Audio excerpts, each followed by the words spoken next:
നെന്മാറ ക്രിസ്തുരാജ പള്ളിയിൽ ക്രിസ്തുരാജിന്റെയും പരിശുദ്ധ കന്യാമറിയത്തിന്റെയും വിശുദ്ധ സെബാസ്ത്യനോസിന്റെയും തിരുനാളിന് സമാപനമായി. പ്രധാന തിരുനാൾ ദിനത്തിൽ കാരാക്കുറിച്ചി സെന്റ് മേരീസ് ചർച്ച് വികാരി ഫാദർ ജെയ്സൺ കൊളന്നൂർ നയിച്ച ആഘോഷമായ തിരുനാൾ കുർബാനയിൽ രൂപതാ minor seminary rector father Saji Panapparambil തിരുനാൾ സന്ദേശം നൽകി.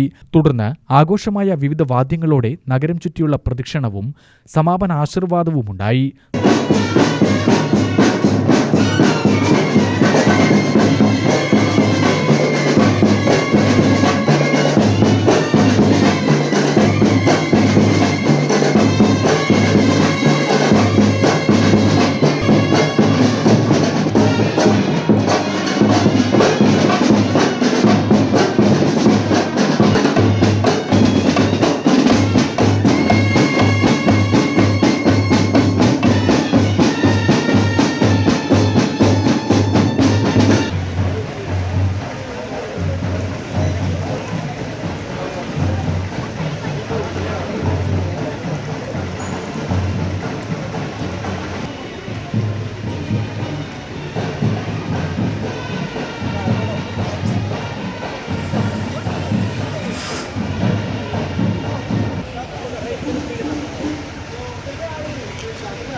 നിരവധി വിശ്വാസികൾ പങ്കെടുത്തു.